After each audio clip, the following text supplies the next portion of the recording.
नमस्कार दोस्तों, आज हम आपको एकादशी पे सुनी जाने वाली ग्यारस माता की कहानी सुनाने जा रहे हैं। जो लोग इस दिन व्रत नहीं रख पाते वो इस दिन केवल कथा सुनकर भी ग्यारस माता की कृपा प्राप्त कर सकते हैं। तो चलिए कहानी शुरू करते हैं। किसी गांव में एक धोबिन अपने 2 बच्चों के साथ रहती थी। धोबिन बहुत गरीब थी। वह अपने बच्चों का पेट बड़ी मुश्किल से पाल पाती थी। वह बांस की छोटी छोटी टोकरियां बनाकर उन्हें बाजार में ले जाकर बेचती थी। कभी टोकरी बिकती थी, कभी नहीं बिकती। एक दिन सुबह के समय धोबिन बच्चों को घर में खिला पिलाकर समझाकर टोकरी बेचने बाजार जाती है। तभी रास्ते में ढेर सारी औरतें भजन गाती दिखाई देती हैं। धोबिन ने सोचा, बाजार बाद में जाऊंगी, पहले देखती हूँ कि ये ढेर सारी औरतें महिलाएं बैठकर कैसा भजन गा रही हैं, किनकी पूजा कर रही हैं। धोबिन दूर से देखने लगती है। क्योंकि वह धोबिन थी इसलिए रास्ते के पार बैठकर ये सब देख रही थी। क्योंकि वह छोटी जाति की थी, वह हाथ जोड़कर अपनी टोकरी को अपने पास में रखकर बैठकर देखती है कि वह कैसे पूजा कर रही हैं और ग्यारस माता की कथा भी सुनती है। धोबिन के ग्यारस माता का व्रत बहुत अच्छा लगा। उसके मन में भी इच्छा हुई कि काश मैं भी ग्यारस माता का व्रत कर सकती, लेकिन मैं तो बहुत गरीब हूँ, मेरे पास तो पैसे ही नहीं है। मेरी टोकरी कभी बिकती है, कभी नहीं बिकती है। 1-2 टोकरी ही कभी बिकती है, सारी टोकरी तो कभी नहीं बिक पाती। काश ग्यारस माता का चमत्कार हो जाए और मेरी सारी टोकरी बिक जाए तो मैं भी ग्यारस माता का पूजन व्रत कर सकूं। धोबिन सोच ही रही थी, तभी ग्यारस माता का व्रत पूर्ण हुआ। सभी महिलाएं प्रसाद बांटने लगीं। तभी एक महिला की नजर प्रसाद बांटते हुए उस धोबिन पर पड़ी तो उसने थोड़ा सा प्रसाद धोबिन को दे दिया। धोबिन ने थोड़ा प्रसाद खाया और बाकी का प्रसाद ग्यारस माता का नाम लेकर रख दिया अपने बच्चों के लिए। अब धोबिन को देर हो चुकी थी तो उसने सोचा, अब घर चलती हूँ, कल टोकरी बेचने जाऊंगी। बच्चों के खाने की व्यवस्था तो हो ही गई है, माता का प्रसाद तो है ही। जैसे ही वह टोकरी लेकर घर की तरफ चलने लगी, तभी जो महिलाओं ने ग्यारस माता का व्रत रखा था उन्होंने धोबिन को पुकारा, बहन, ओ बहन सुनो, ये बांस की टोकरी कितने रुपए की है, हमें भी दे दो। इतना कहकर सारी महिलाओं ने बांस की टोकरी खरीद ली। अब धोबिन मन ही मन बहुत खुश हुई। उसने ग्यारस माता को धन्यवाद दिया। धोबिन ने उन बहनों से कहा कि मैं भी ग्यारस माता का व्रत करना चाहती हूँ, क्या आप लोग मुझे इस व्रत की विधि बता दोगी? एक बार कोई बहन मेरे घर आकर व्रत पूजा करवा देना, इसके बाद मैं ग्यारस माता की पूजा व्रत करने लगूंगी। एक बार मेरे घर आकर मुझे सिखा दो। सारी बहनों ने उस समय हाँ कर दिया और कहा, हम अगली ग्यारस के दिन तुम्हारे घर पर ही ग्यारस माता का व्रत पूजन करेंगे।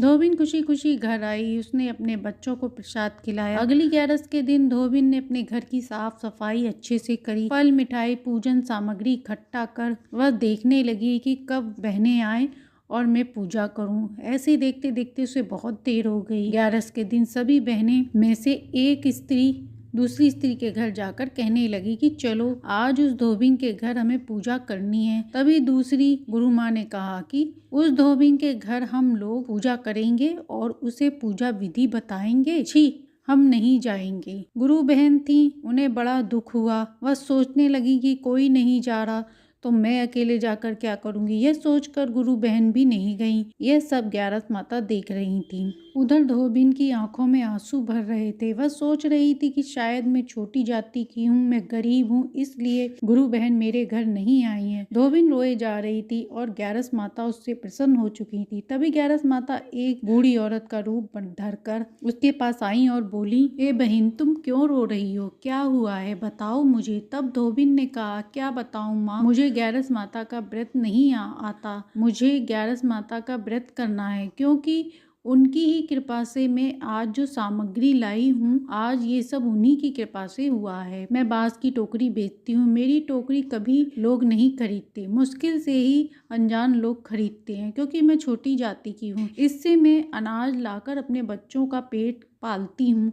आज ग्यारस माता का आशीर्वाद है कि मेरे पास 11 रुपए आए थे, उसी पैसे से मैंने सामान खरीदा। लेकिन मैं छोटी जाति की हूँ। गुरु बहनों ने मुझसे कहा था कि वह मेरे घर आकर पूजा विधि बताएंगी, पर वह अभी तक नहीं आई है, इसलिए मैं रो रही हूँ क्योंकि मुझे पूजा करनी नहीं आती है। मुझे पूजा की विधि नहीं पता है, मैं कथा कहानी कैसे सुनूं। बूढ़ी माँ ने कहा, बस इतनी सी बात, चलो मैं तुम्हें ग्यारस माता की पूजा विधि बताती हूँ और कहानी भी सुनाती हूँ। और हर ग्यारस पर तुम ऐसे ही व्रत करना जिससे तुम्हारे सारे दुख दूर हो जाएंगे। भेष रूपी ग्यारस माता ने बूढ़ी माई के रूप में धोबिन के घर ग्यारस माता की पूजा विधि बताई, कथा सुनाई। धोबिन ने श्रद्धा भक्ति भाव से पूजन कर कथा सुनी। ग्यारस माता उसकी भक्ति से प्रसन्न हो गई। बूढ़ी औरत ने कहा, बहन तुम हर ग्यारस पर इसी तरह ही पूजन करना, इससे तुम्हारे सारे कष्ट दूर हो जाएंगे, अन्न धन के भंडार होंगे। अब धोबिन हर ग्यारस को ऐसे ही व्रत पूजन करने लगी। इससे उसके घर में दुख समाप्त हो गया। जिन लोगों ने कहा था कि धोबिन के घर नहीं जाएंगे, उन पर ग्यारस माता का कोप हुआ।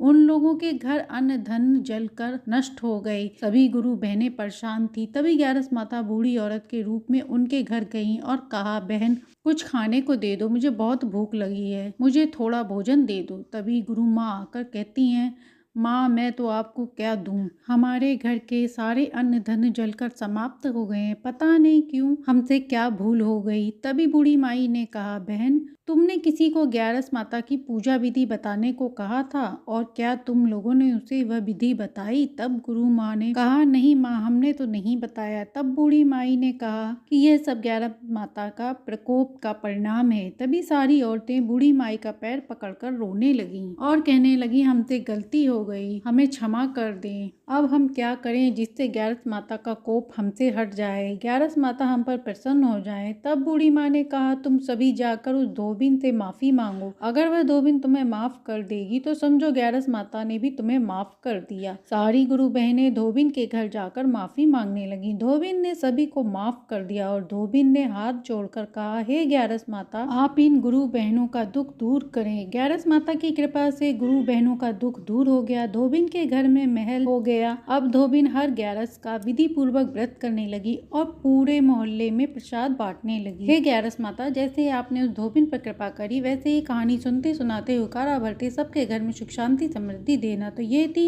एकादशी के दिन सुनी जाने वाली ग्यारस माता की कहानी। कहानी अच्छी लगी हो तो लाइक एंड सब्सक्राइब करें।